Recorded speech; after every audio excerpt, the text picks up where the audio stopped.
Prácticamente somos nuevos, ¿verdad?, en esto. Pero por la gracia de Dios, ¿verdad?, queremos hacer lo mejor posible primeramente para Dios. Porque todo cuando se hace primeramente para la gloria de Dios. Pero también para que la iglesia se pueda gozar en este día con nosotros. Amén. Ese es el propósito. Que nos podamos gozar en este día como iglesia, como pueblo. Así que, ¿verdad?, tenemos unas hermosas alabanzas, tenemos un hermoso drama por los jóvenes, dirigido por Jacqueline. Así que yo no tengo nada que ver con lo que pasa en ese drama. Me libro de toda responsabilidad. No, pero Jacqueline se ha encargado de todo eso, ¿verdad? Gracias a Dios que Dios me ha dado una ayuda idónea. Amén. Para darme la mano, ¿verdad?, en esos momentos. Amén. Gloria a Dios. Así que vamos a orar para comenzar en el día de hoy. Vamos a orar. Y después de eso vamos a comenzar con una alabanza y después vamos a disfrutar, ¿verdad?, del programa que nos tiene preparado Jacqueline y su ganga de jóvenes. Y algunos no tan jóvenes. No dije viejos, hermano, no se ría. De algunos no tan jóvenes que van a estar con los jóvenes. Amén. Amén. Así que vamos a orar. Amén. Señor, te damos gracias. Te damos gracias por tu amor, por tu misericordia, por tu bondad. Te damos gracias, Señor, porque tú has sido bueno. Porque si podemos estar en este lugar, en este día, Señor, adorándote, glorificándote, si pudimos abrir los ojos esta mañana, Padre amado, es por tu gracia, por tu misericordia y por tu bondad. Te pedimos, por favor, Señor, que este culto, esta adoración sea de tu agrado, Padre, y que suba como olor fragante delante de tu presencia y que podamos adorarte con libertad, Señor. Y Espíritu Santo, háblanos en este día. Convéncenos de pecado. Transforma nuestro corazón y acércanos más al Padre. Todo te lo pedimos en el nombre de Jesús. Amén, amén y amén. Aleluya. Gloria a Dios. Para nosotros los cristianos el nacimiento de Cristo obviamente es todos los días. Amén. Tanto el nacimiento como su muerte y resurrección. Pero queremos aprovechar, ¿verdad?, que el mundo celebra hoy el nacimiento de Cristo. Y nosotros queremos aprovechar para decirles que nosotros sí sabemos lo que significa el nacimiento de Cristo. Y queremos proclamar al mundo que no se quede en el día de hoy, sino que por todos los días del año no nos olvidemos que el Mesías y el Salvador nació. Amén. Amén. Así que vamos a cantar esa alabanza porque nos ha nacido un niño. Aleluya. Gloria a Dios. Aleluya.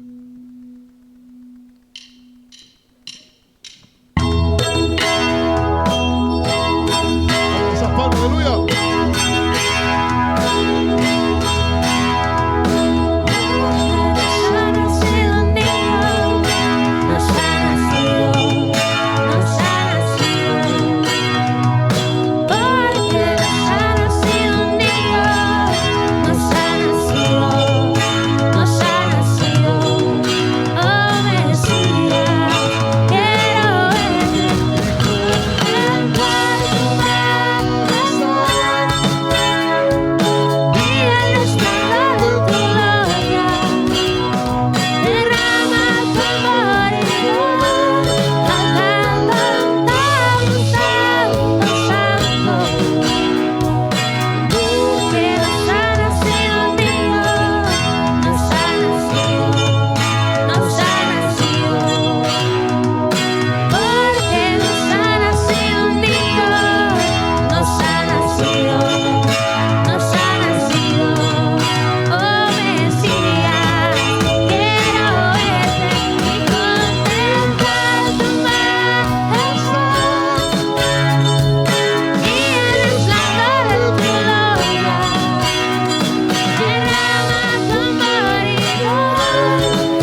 porque nos ha nacido un niño.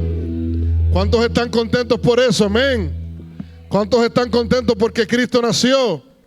Porque el Salvador nació. Amén. Aleluya. Te adoramos, Jesús. Amén. Juan capítulo 1, verso 14. Amén. Dice la palabra, ¿verdad? A la gloria del Padre, del Hijo y del Espíritu Santo. Amén. Dice, y aquel verbo fue hecho carne y habitó entre nosotros y vimos su gloria, gloria como el unigénito del Padre, lleno de gracia y de verdad. Mi plan era predicar sobre ese texto completo, solamente me quedé en aquel verbo fue hecho carne. Porque si seguía íbamos a estar toda la tarde aquí. Así que solamente voy a hablar de eso, y aquel verbo fue hecho carne. ¿A usted no le ha pasado? A mí me ha pasado. ¿A usted no le ha pasado que le recomiendan una película? ¿Verdad? Le recomiendan una película y te dicen, esa película está buenísima, es tremenda. ¿Verdad que sí? Te recomiendan esa película y te sientas en tu casa, ves la película, terminas de ver la película y de repente dices, ¿qué pasó aquí? Yo no entendí nada. No entendí nada de la película.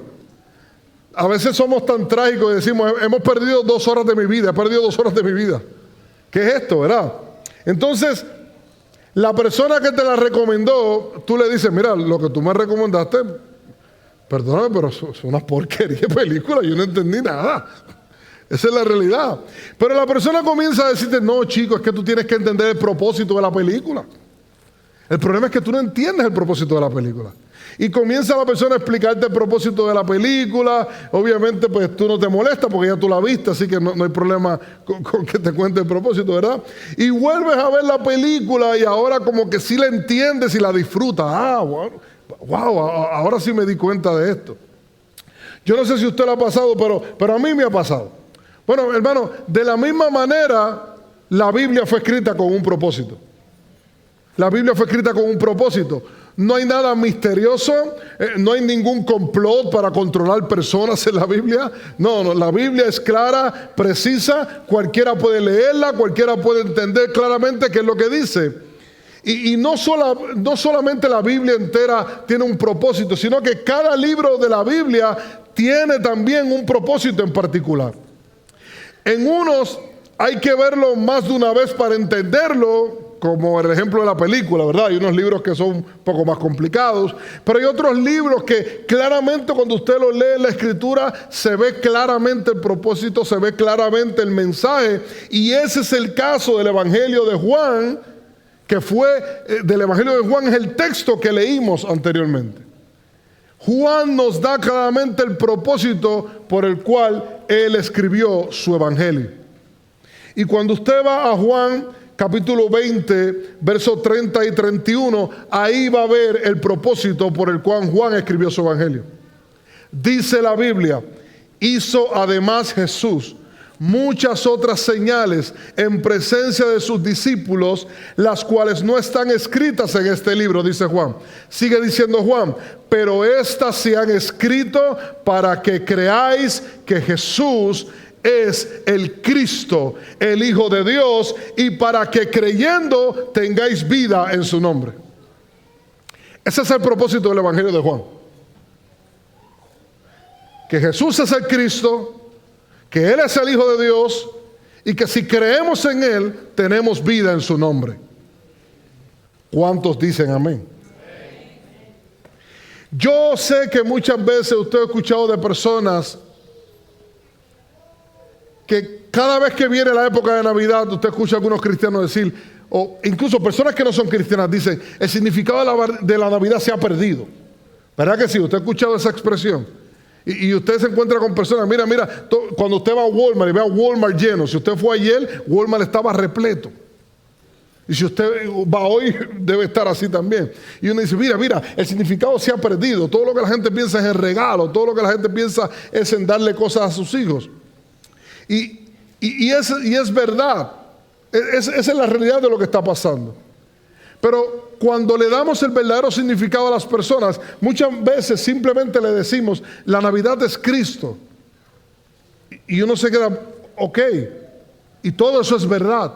Pero ¿qué significa que la Navidad sea Cristo? ¿Qué significa que la Navidad sea Cristo? ¿Qué significa para nosotros que Cristo haya nacido? Ese es el verdadero significado de la Navidad. Escúchame bien, la importancia que tú y yo le demos al nacimiento de Cristo va a causar una reacción de parte de nosotros. ¿Usted me está entendiendo? La importancia que tú y yo le demos al nacimiento de Cristo va a causar una reacción, o positiva o negativa, pero va a causar una reacción.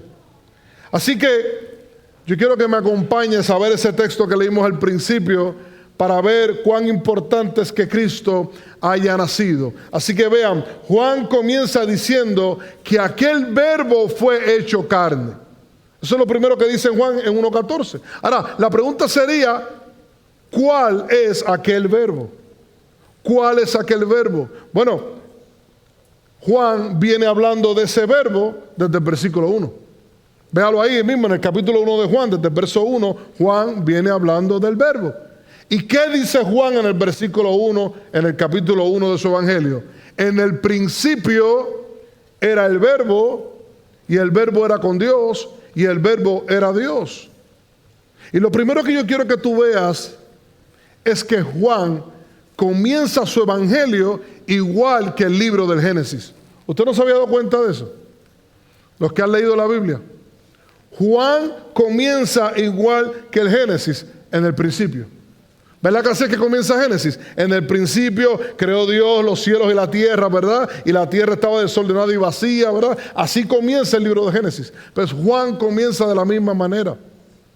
Juan está usando la misma forma para decirnos que desde el principio el verbo ya estaba. El verbo ya estaba. Así que de quien él está hablando es de alguien que es la palabra, el verbo.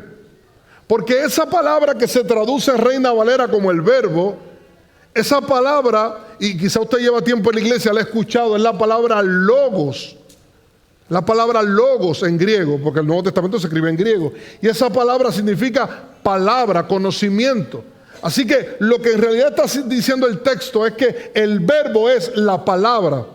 La palabra. Así que Juan está hablando de la palabra y está diciendo que la palabra estaba desde el principio con Dios, pero no solo eso, sino que la palabra era Dios. Parece un trabalengua. ¿Verdad que sí? Lo que acabo de decir parece un trabalengua. Mire, lo que quiere decir que el verbo no era cualquier cosa. Es la palabra de Dios, pero también es Dios.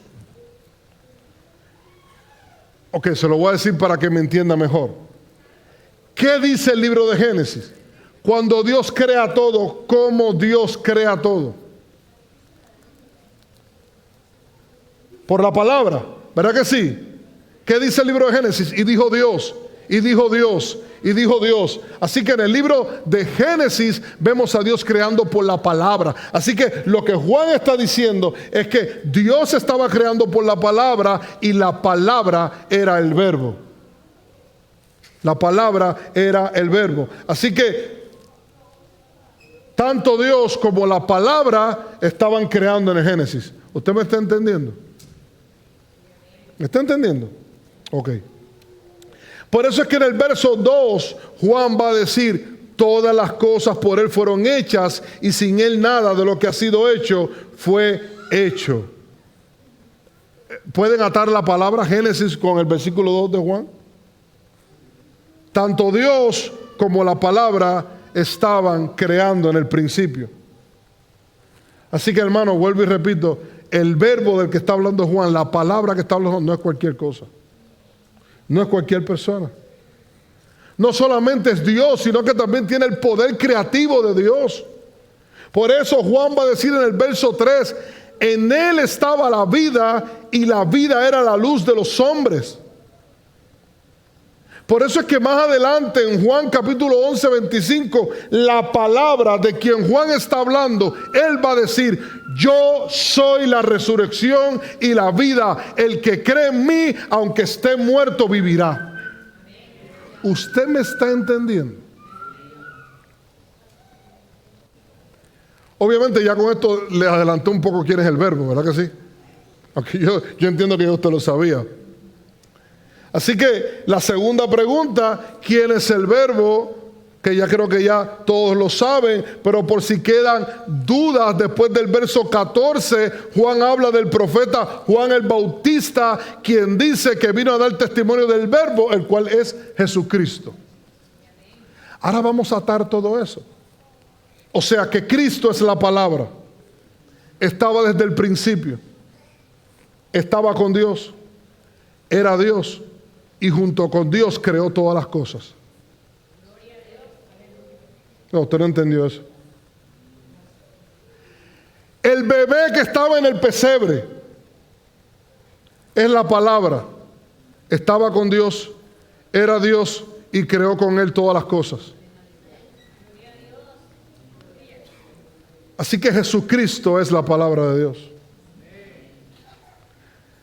Hermanos, el concepto de la Trinidad, a veces, esto de Dios en tres personas, yo les he dicho que es un misterio, pero no es un enigma, porque los enigmas no se pueden resolver, pero los misterios, mientras más usted profundiza, mientras más usted se sumerge, mejor usted lo puede entender, hermano. Pero aunque quizás usted no pueda entender por completo el misterio de la Trinidad, lo que nunca usted puede dudar, que aquel niño que nació en aquel pesebre, aquel niño que no sabía hablar, que decía gugu tata, ¿verdad? Bueno, yo creo que en ese momento no decía nada. Llorar es lo que hacía. Ese niño era Dios. Era Dios. Y ahora yo quiero que con esa información volvamos al verso 14 que leímos al principio. Juan nos dice que ese verbo, Jesucristo, quien es de la misma esencia del Padre, quien comparte todos los atributos del Padre. Todos los atributos del Padre. Ese Cristo todopoderoso, perfecto, eterno, omnipotente, omnisciente, inmutable, se hizo carne.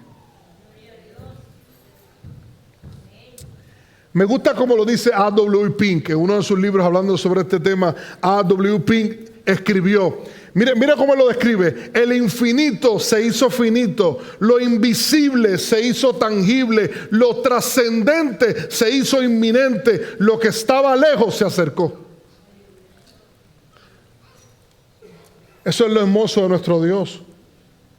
Nuestro Dios no es un viejo de pelo blanco que está sentado en un trono complaciendo, contemplando a sus criaturas, ¿verdad? Que está allí en el cielo este viejo de barba blanca. No, ese no es nuestro Dios. No, nuestro Dios es un Dios que está al pendiente de nosotros y que interviene en nuestra historia todos los días. Pero la intervención de ese día, cuando Él nació en el pesebre,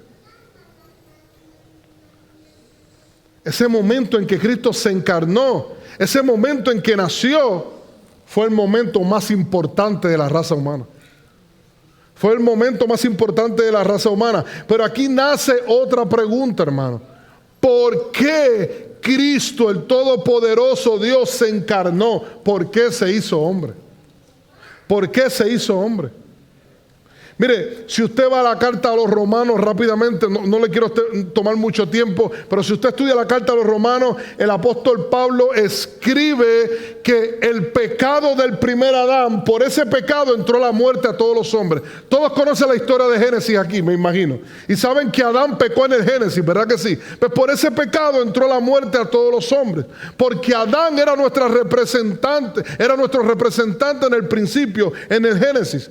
Todos estábamos en Adán cuando Adán pecó. Por eso, como hemos enseñado anteriormente, todos nacemos inclinados al pecado, con una naturaleza pecaminosa. Entonces Cristo se encarna para convertirse en el segundo Adán. Eso es lo que dice Pablo. Cristo es el segundo Adán. Porque donde el primer Adán fracasó, Cristo, que es el segundo Adán, obtuvo la victoria. El primer Adán fracasó en el paraíso. El segundo Adán obtuvo la victoria en el desierto. ¡Wow! Ese es el mensaje de Pablo en la carta a los Romanos.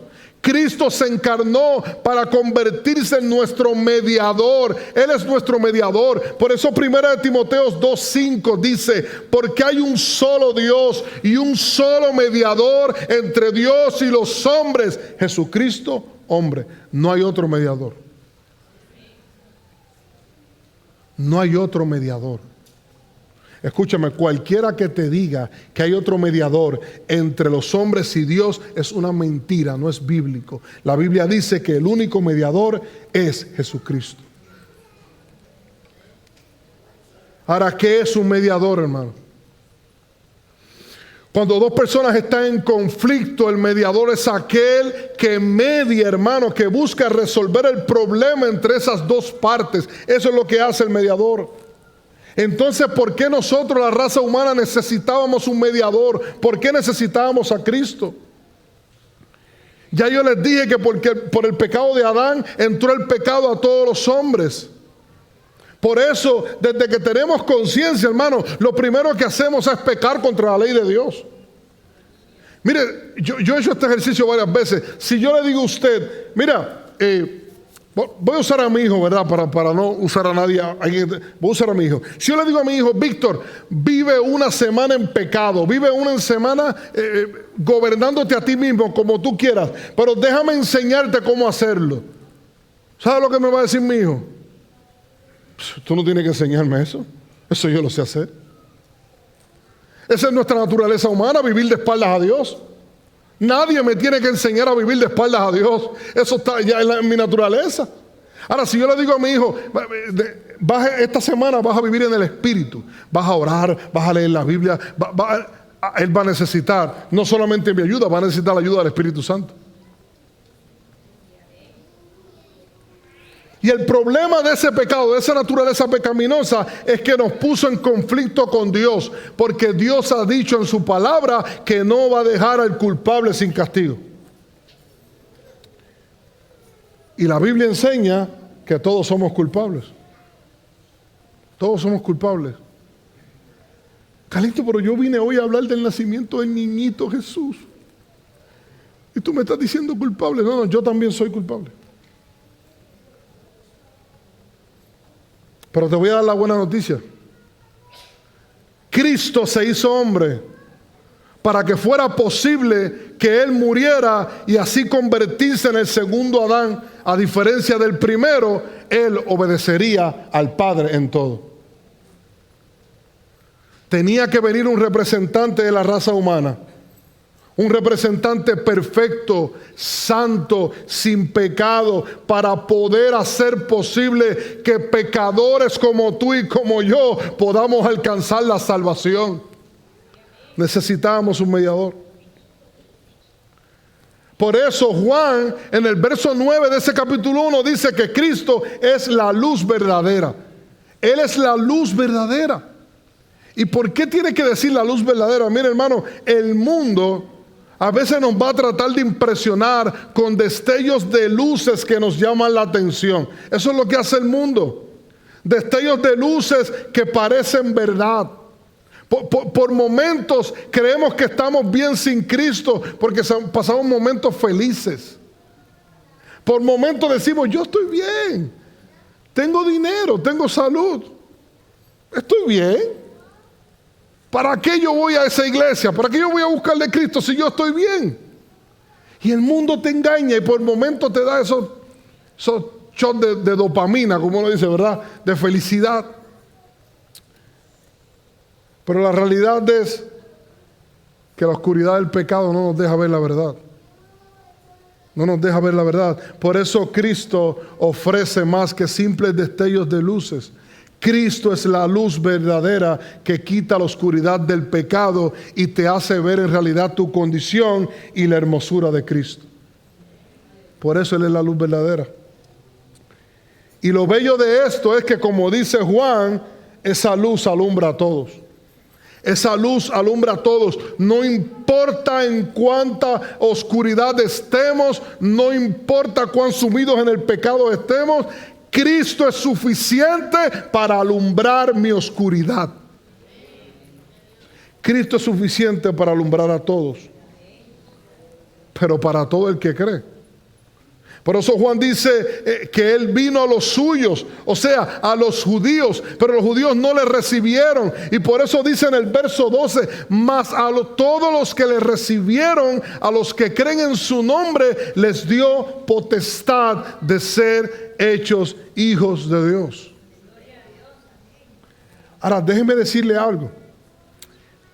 Esa palabra que dice ahí el texto, que le recibieron, yo le dije que el Nuevo Testamento fue escrito en griego, ¿verdad? Se lo he dicho varias veces. La palabra original cuando se escribió el Evangelio en griego, esa palabra que se traduce como recibieron, es una palabra que denota intimidad. Se usaba en relaciones de esposo y esposa, cuando había intimidad. Así que lo que está diciendo aquí Juan, no simplemente los que recibieron a Cristo y dijeron, no, Cristo es mi Salvador. No, los que intimaron con Cristo.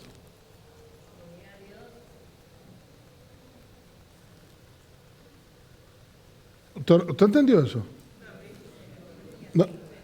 No es lo mismo andar de novio que después que uno se casa, ¿verdad? Y llega el momento de consumar el matrimonio. Ahí cambia todo. Pero lo que está diciendo aquí no es andar con Cristo. Ay, yo creo en Cristo. No. Yo intimo con Cristo. Yo amo a Cristo. Yo me relaciono con Cristo. Los que recibieron a Cristo son los que entraron en una intimidad con Él, con aquel bebé que nació en el pesebre. Ese pequeño niño se encarnó. ¿Sabe para qué Cristo se encarnó? Para tener intimidad contigo y conmigo. Para acercarse a nosotros. El Dios eterno, omnipotente, creador de todas las cosas, se encarnó para relacionarse con nosotros y más aún para identificarse con nuestra miseria. Sí, hermano, esta vida es una miseria, la realidad. Es la realidad. Y por favor, no me acuse de fatalista, no estoy siendo fatalista. La vida es así. Desde que nacemos comenzamos a morir. Tenemos momentos de felicidad, pero muchas veces esos momentos duran poco. Pasamos por enfermedades, abusos, asesinatos, vemos en las noticias, secuestros. Usted no ve lo que está pasando alrededor del mundo. Ahora, hermano, vuelvo y le digo, no quiero ser fatalista, pero esta es la realidad de la vida. Es lo que está ocurriendo. Sufrimos, lloramos y a veces ni sabemos por qué. ¿A usted no le ha pasado que usted comienza a llorar y no sabe por qué? ¿O es a mí nada más que me pasa? ¿Tengo roboces aquí o tengo seres humanos? Seres humanos, ¿ok? Está bien. Seres humanos. Regálame 5 minutos más. Ya yo le he dicho que el mejor día para predicar son los días que hay comida. La gente está ahí. 5 minutos más, hermano.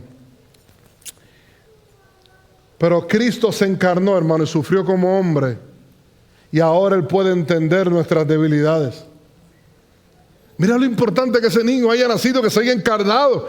Mira cómo lo dice la carta a los Hebreos, capítulo 4, 15 y 16. Ahora, lo voy a leer en otra traducción lenguaje actual, para que usted me entienda. Dice, el diablo le puso a Jesús las mismas trampas que nos pone a nosotros para hacernos pecar. ¿Se acuerda cuando Jesús estaba en el desierto? ¿Se acuerdan? Ok, pues nos pone las mismas trampas que nos pone a nosotros para hacernos pecar, solo que Jesús nunca pecó. Por eso Él puede entender que nos resulta difícil obedecer a Dios. ¿Para cuántos es difícil obedecer a Dios? Yo soy el primero. Pero Él sabe que es difícil obedecer. Él lo sabe. Dice el 16, así que cuando tengamos alguna necesidad, acerquémonos con confianza al trono de Dios. Dice el texto, Él nos ayudará porque es bueno y nos ama. Intimidad. Wow. Y todo eso en aquel pequeño bebé que nació. Pero no solo eso, hermano.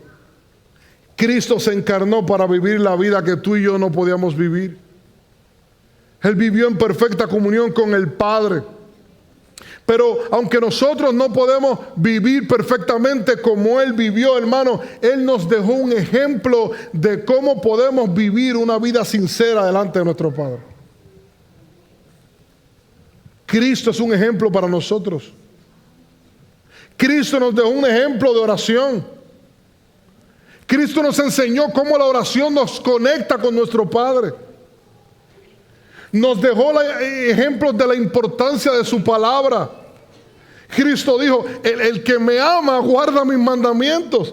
Mira cuán importantes son sus palabras. Cristo nos dio ejemplos de compasión.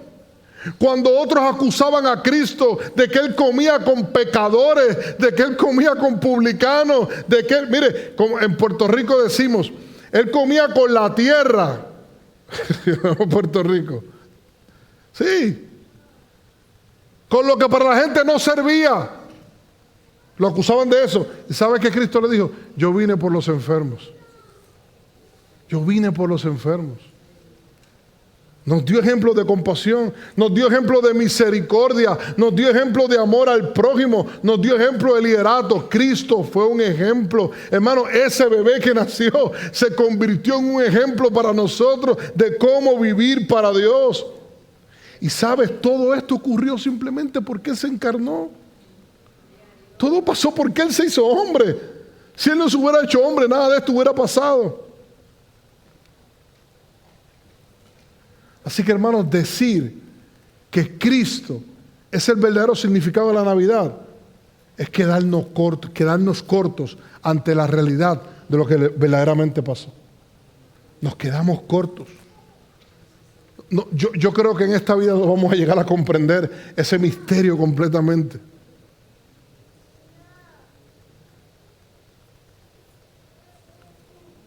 Podríamos decir que el nacimiento de Cristo es lo más importante, junto con su muerte y resurrección, lo que ha pasado en la humanidad. Entonces volvemos al principio. ¿Cuál debe ser nuestra respuesta? Y termino con esto. ¿Cuál debe ser nuestra respuesta? Si yo creo que todo es verdad, que ese niño en el pesebre significa todo eso, si yo creo que eso tiene implicaciones eternas, ¿usted me está entendiendo?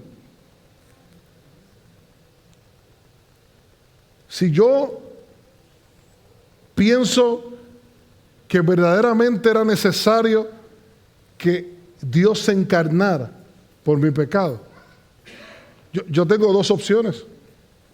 Tengo dos opciones. O niego que todo es verdad y pienso que toda la encarnación de Cristo es una mentira y Cristo nunca nació.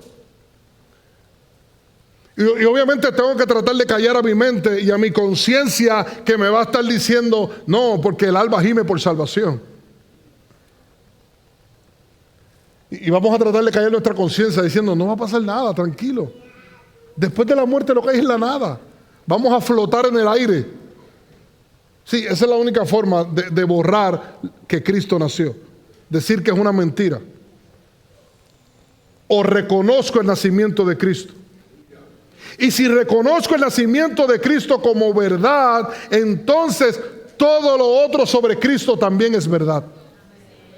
Todo es verdad. El propósito por el cual Él se hizo hombre, la realidad de mi pecado, el hecho de que no puedo salvarme a mí mismo por mis propias fuerzas, y por eso es que el mismo Dios se tuvo que hacer hombre para salvarme. Todo esto sería verdad. Por eso es que te dije al principio que todo depende del nacimiento de Cristo, de cuál percepción tú tienes sobre el nacimiento. Si para ti es verdad o para ti es mentira. ¿Qué vas a hacer? ¿Vas a hacer lo que dijo Juan de los que no le recibieron como los judíos? ¿O quieres a Dios por Padre?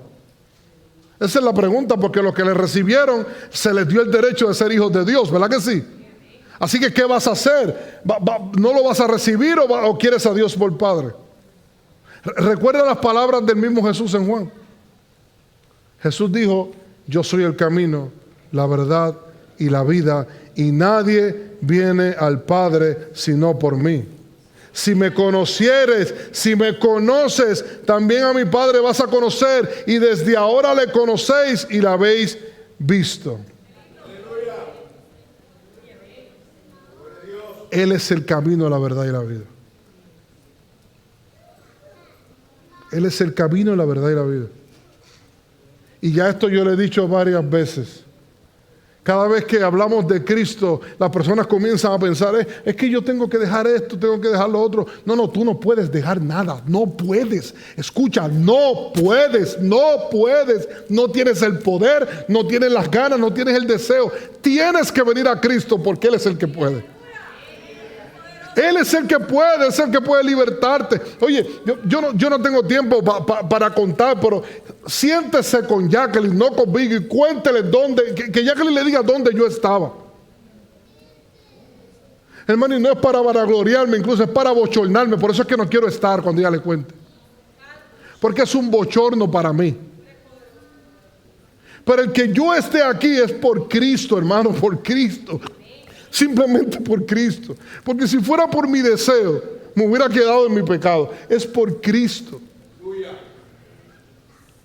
Yo he visto a Cristo restaurar mi familia. Yo he visto a Cristo restaurar mis hijos. Hermano, mi familia no es una familia modelo. Usted no puede, esa familia. No, hemos pasado por dificultades, hemos llorado, hemos sufrido, hemos pensado muchas veces en dividirnos y cada uno irse por un lado. Sí, eso ha pasado en mi familia. Pero si estamos unidos hoy en día, si vieron esos dos niños allí, si vieron a Jacqueline dirigiendo esos jóvenes, fue por Cristo, nada más por Cristo.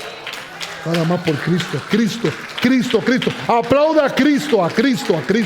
Solamente Cristo. La familia de Joel fue Cristo. La familia de Catherine, Cristo. Toda la familia que Suané, Cristo. La familia que participaron, Marta, Cristo. Todas las familias que participaron, y aún los que no participaron, es Cristo quien los tiene aquí.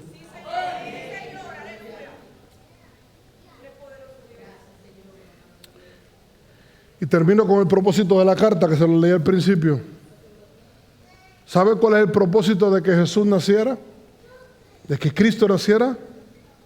Para que creáis que Jesús es el Cristo, el Hijo de Dios, y para que creyendo tengáis vida en su nombre. Nada más. Él es el único que puede darnos vida. Yo solo sé que yo estaba muerto. Y ahora estoy vivo por su gracia y su misericordia. Vamos a orar.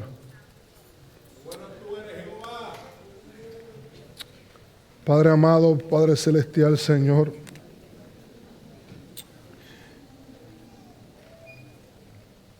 Solo tú sabes, Señor, por lo que hemos pasado. Solo tú conoces la historia de cada uno de los que estamos aquí, Señor. Y si estamos aquí es por tu gracia y por tu misericordia, Padre.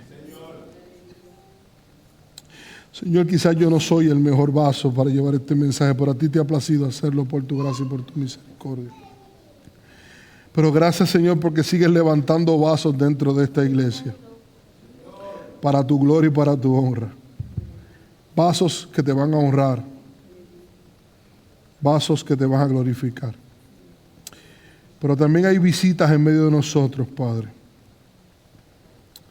Y te pido por favor, Padre eterno, que ellos sepan que esta iglesia siempre va a estar abierta para ellos. Todas las veces que quieran. Pero también que ellos sepan que tú los esperas, Cristo, con los brazos abiertos.